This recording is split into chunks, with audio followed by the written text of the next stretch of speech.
Ladies and gentlemen, it is Sunday, January 29th of our year 2012, and this is the Day 9 Daily number 409, where we learn to be a better gamer. Oh, you know what? Let's muse again from the other side. You know what? Let's come here to this logo. Guys, today we're going to talk about Zerg versus Terran. How cool is that? That's what the local news does. The local news always changes camera angles. That way it's always someone looking this way and turning back to look at the camera to keep talking. I figure I like the local news influence when we're talking about none other than our favorite game, StarCraft. Yeah! Today we have a wonderful game between EmpireKas and LiquidZenio from their series between, the two of them, in the third fourth place match at IEM Kiev. If you go to the Liquipedia, which is the Wikipedia on Team Liquid, all about StarCraft, you can look up IEM Kiev and get all these replays, and of course all the replays from the event. So if any of you want to check them out, do, because especially EmpireKas versus Zenio is probably my favorite series in the last few months. Such a great series, incredible play. The thing that really turns me on about EmpireKas is his ridiculous, incredible aggression. If you watch Thorzane play, the way that Thorzane tends to do things is this slow, steady, methodical, patient. When he does his one or two attacks of the game, they are very deliberate. Almost never does he come out behind, and he does these really nicely timed transitions to other units. EmpireKas, on the other hand, is hurling units at the opponent. Tons of minerals go into all sorts of units. All sorts of basic units like Marines, tanks, medevacs, expanding all over the map. And you'll see all sorts of cool compare and contrast, where Thorzane would suddenly do a big tech switch to Vikings, and more importantly, Ghosts. You'll see EmpireKas get some Vikings, but mostly just keep attacking and get more factories. It's really, really cool, the huge difference. And in this game as well, we get to see LiquidZenio do something absolutely nuts at the start of the game. This game is just crazy. It's such a beautiful game. We're going to watch the cleverness of Zenio and his attacking a lot. But most importantly, EmpireKas and his problem-solving via aggression. Ah, the water in LA is so good. Before we do the game, I wanted to briefly announce Fun Day Monday. Tomorrow is the Spine Crawler Fun Day Monday. Every attack that you perform must include a spine crawler in some way. Simple and clean as that. And of course, starting tomorrow, we will begin several dailies back-to-back of your favorite Fun Day Monday topics. So send to feedback@day9.tv.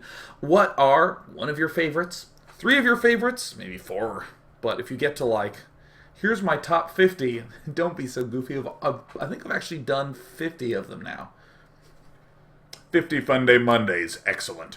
And of course, for Newbie Tuesday, we're going to be focusing on the long-term play. So submit to me a game of you to Tuesday at day9.tv of you playing a game that went to the long term, where you were thinking about things like what your ultra late game composition was going to be, a lot of thoughts about your expanding and how it relates to your unit movement, and of course, did you even start the late game correctly? Did you have all the needed components?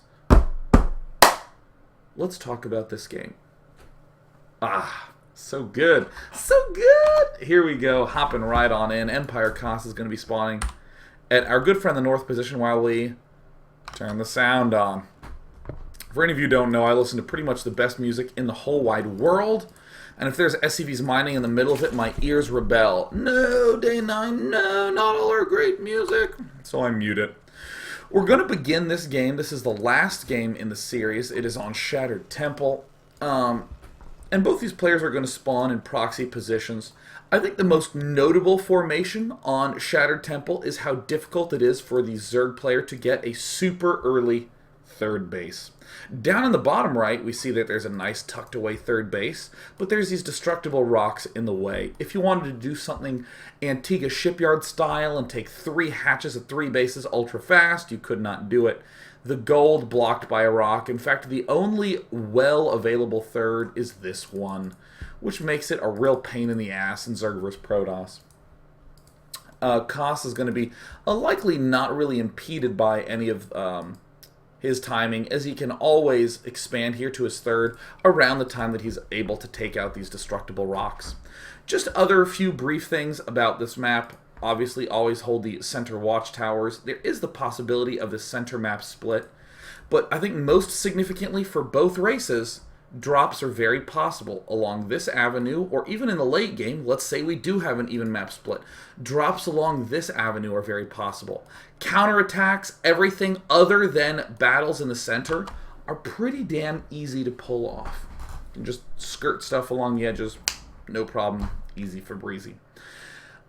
This game, I think I would divide into two parts. There's the craziness, or actually there is the normalness of the start and all those basic considerations. There's the really insane, crazy, geez, sort of mid-game. And then sort of overarching the mid and late game, we're going to be seeing EmpireKas being so aggressive. Both players are going to be good to pull back to the usual normal mix of units, but specifically EmpireKas with his aggression, so good. Popping back to the game. Monsieur Zenio. This game's long, so I'm probably not going to be slowing it down too much for much of the early portions. There's an idea of hiding something sneaky, right? So let's say I wanted to build a dark shrine, so I build it up here, or maybe I build a dark shrine at the other main in the corner where he'll never scout. But there is something that can be said for hiding a normal play. If you are Zenio in this circumstance and you move all of everywhere, you're suddenly going to start panicking. Where's that barracks at? Maybe he's proxying me. Maybe you'll send some extra drones out here. Maybe you'll send a drone very early to the Zelnaga watchtower. I love it when players do hiding of what is normal. Hell, even if a player's going 2 racks, building a barracks here, and then building a second one up here. In the main base, completely easily defended, very normal opening, but hidden in your own base to freak the opponent out. Kas just building a couple of workers this way, or excuse me, a couple of Marines from this angle, and he'll be building a factory right after that, completing the wall off, so there's no real need of run by. Look at this, Kas doesn't even do any aggression with his Marine. He's not building the bunker for a super fast rush.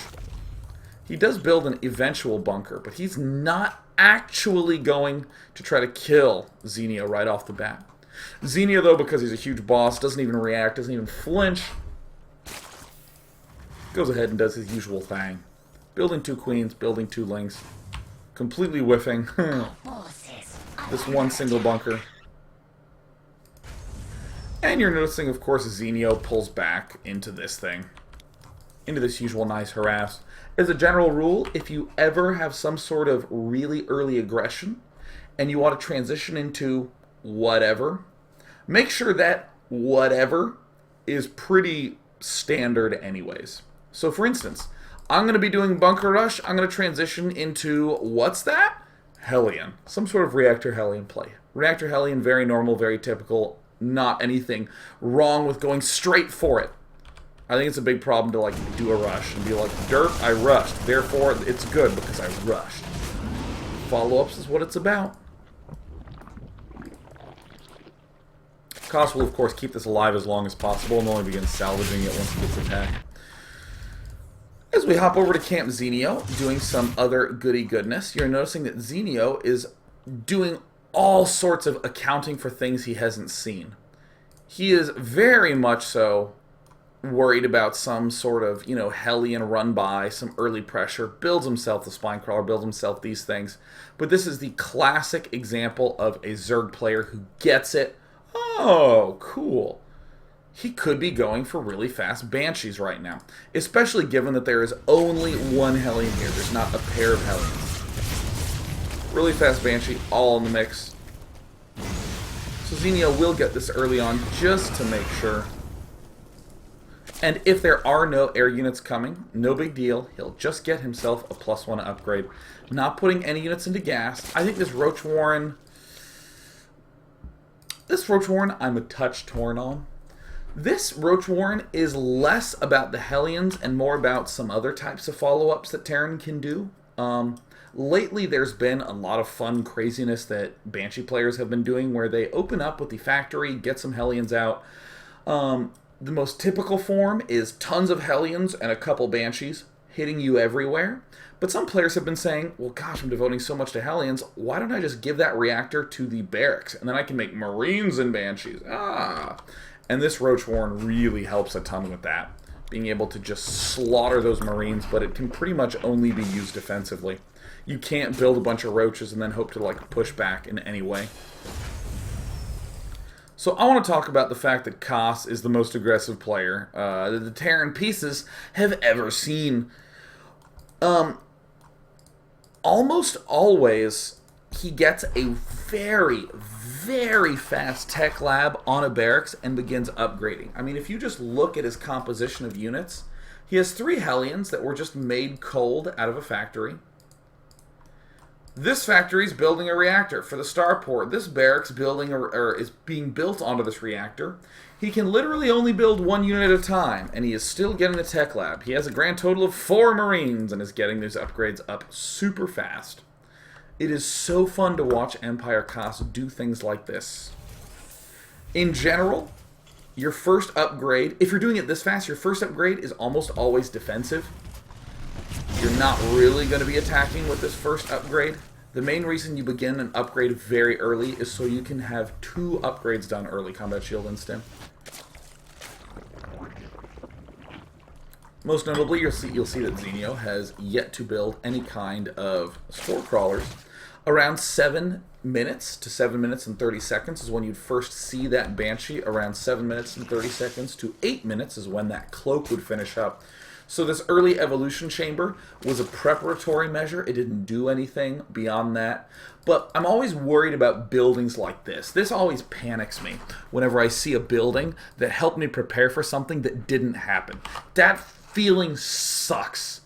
Oh my god, I hate that feeling. When you build like 9 cannons, oh, I'm now defended for the rush. And he just expands 4 times and you're like, but my cannons are cool, right? Ugh. This is an idea I call extending purpose of a building. This dealt with a corner case, so you know what? What's a way we could extend it? Obviously, building the missile attacks. What's another way we could extend the purpose of this? By building it here. By building an evolution chamber here to help us wall in stuff. What's another way we could do it? By building an evolution chamber here and here if we're worried about Hellion drops. Maybe building one back here so that way movement can't go through there. Anytime you see a building or make a structure that doesn't immediately get used, start getting creative, baby, baby, baby. Zenio staying nice and defensive. Creep tumors all around the base. 4 queens, helping to make sure that any air that comes out, he's in good shape for.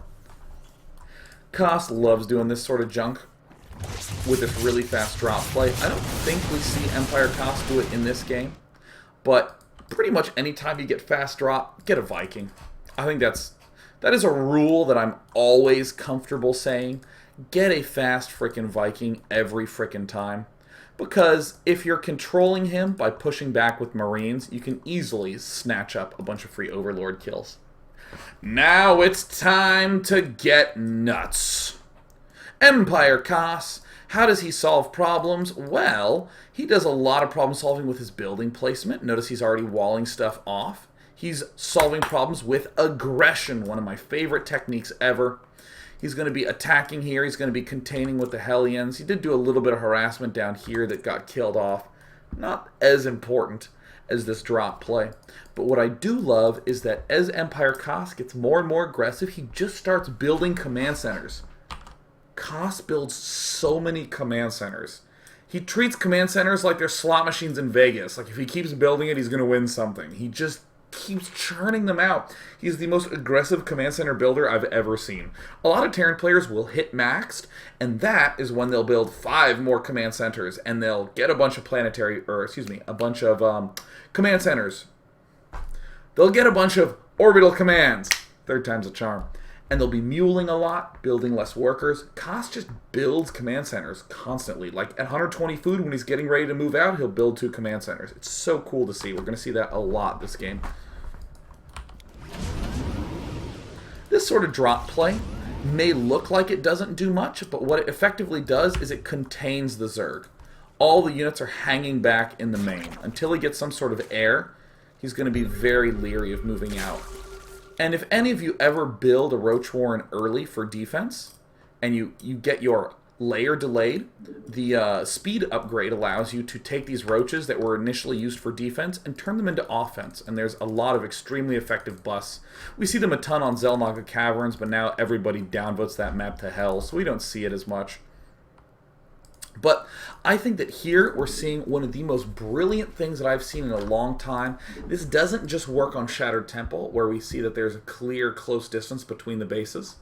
But we're seeing this drop play come up. Roaches, the reason they generally suck is because the front is completely cordoned off. Cordon is probably a really weak word. Cordoning is what you do at, say, a movie theater to make sure the lines don't intersect. So you put one of those little velvety bands between them. Oh, I'm a good cordoner. This is extremely well defended with bullets and things that explode. Here, you can easily repair against the roaches. The roaches don't deal well with buildings. They don't deal well with cramped spaces, but they deal very well when they're in your main base. And if you siege up here, they can just waltz up here. This is the standard way to extend use of the roaches. This, I think, is a really brilliant, more new school way to extend the use of the roaches. EmpireKas, again, sort of controlling things, locking things down. If your layer is late, then I can drop as much as I damn well please. I guess a better way to phrase that is, I should drop as much as I damn well please. And if you tell me otherwise, you're wrong. I think that drop plays are one of the most brilliant techniques for snapping back when you're under pressure. For instance, I don't care what race you play. If you're playing Terran, you're playing Zerg, you're playing Protoss, I don't care. If you're being attacked and you're having to leave stuff in your main, you're having to keep your front defended, and you know what doesn't happen? A third base. Oh, that feels terrible. However, if you get drop tech as you're defending, or let me actually ignore drop tech for a second. As you're defending, and finally you're safe, you're good to move out. You want to have some sort of rubber band style snap back where you can really hit them hard. And getting the drop, such a good way to do that. Rather than talk about the other races for the time being, just look at what the condition LiquidZenio's in. He's getting dropped over here. He's building more units to defend against the drops. He's building more units to defend against the drops. He's not devoting as much to economy. He could be at around 75 drones if he devoted hard to it right now. But no, he's at 50. He's been under so much scary time pressure. And all of a sudden, a strong snapback. Mr. Kas, who has been doing all his lovely attacking, all his cute sneaking around of his expansions, which, by the way, can easily pop up. Cool-ass drop play. Cool-ass drop play coming up. Now, I'm going to tease you. Oh, look at me. I'm like the local news. Oh! Let me stop it right there. Let's just look at a few things. Ooh, high army supply. Ooh, look at the unit counting station. There's 23 roaches. Ooh. Ooh, oh. I want to note a couple of things right now. Combat shield is not done. If we pull back a little bit, you'll notice that here's our stim. Remember that stim? It got started so stupidly early.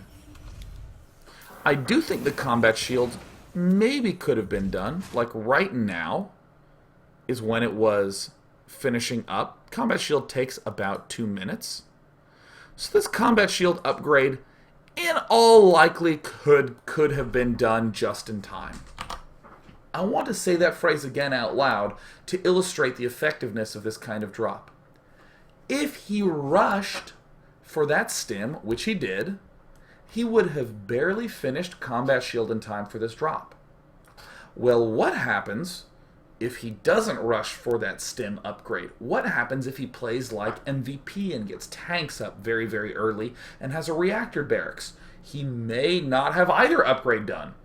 I mean, hell, I've even seen Bomber start his stim at around 11 minutes when he does his triple command center play. This drop happens very, very quickly. Against an aggressive player like Kas, I want you to notice these 3 barracks haven't participated at all in the building of anything. You know what the only thing that has built units are? These 4 structures. And this one can't even really help very much because all it's done is build some medevacs. It can't build any Vikings for this. The tank count is at 2. I mean, you're starting to really see, as I talk about it more and more, that all the things that would be good against these roaches are going to be in small numbers. I mean, hell, if we just look at the lifetime of this factory, cool, it made some Hellions. Let's see, 3 minutes later, I think it's being... I really wish... You know what? Times 8 it. My encoder doesn't like times 8 speed, but that's fine. It's important to see and feel how nothing is really doing much in the main base that would help contribute to these roaches. Sure, all the drops are coming up. Look at this factory. What, he gets to build... Come on, build a tank. Oh, he gets to build one. How exciting. Oh, wow. I feel like I'm that kid who's comparing his Christmas present list to his friends. Oh, you got a board game? That's cool. My dad bought me a pony and a car and everything I ever wanted because my life's incredible. I suppose I did lie a little bit. I suppose these barracks did build some Marines. I think 6 in total come out of these 3 barracks. And then suddenly, boom, the whole drop play arrives. So, before we go ahead and step into the break for part 1, what we've looked at so far is, I think, a really important concept. These roach drops look sexy, and we're going to see them do a lot of damage. But what we did is we looked through why it does a lot of damage. And the way we discovered that is we said, what is good against roaches in my base? Marauders, a lot of Marines with both combat shield and stim, tanks with siege mode. We just listed them off. And then we said, could he have them? Could he have these things up? No, not really. Not if he's going for an aggressive drop play. What happens if EmpireKas went for a huge push at the front instead? Cool, we'd be making a lot of Roachling Baneling to defend against the push. We'd kill that push off. And then, afterwards, then we could do a drop. Cool, that's another way. What if the Terran was turtling on 2 bases, and we made a whole bunch of roaches, got ready for drop, and Terran never moved out ever once? Now we're in a situation where I'm thinking, man, this roach drop might not actually be that effective. He might have 6 tanks up with siege mode. And suddenly he can just siege up in his main base. I can't do any damage, and I've wasted a bunch of money. Ugh. But the important thing, again, is that we asked in each individual circumstance, could he have these things? And the answer was no across the board, and that's what made it a good idea. We can summarize all of this succinctly. If your Terran opponent goes for a lot of aggressive fast drop play, he should be ill-prepared for a very sexy fast roach drop. And with that, let's go on to part 2 in 2 minutos. Ba-da-ba-ba-ba.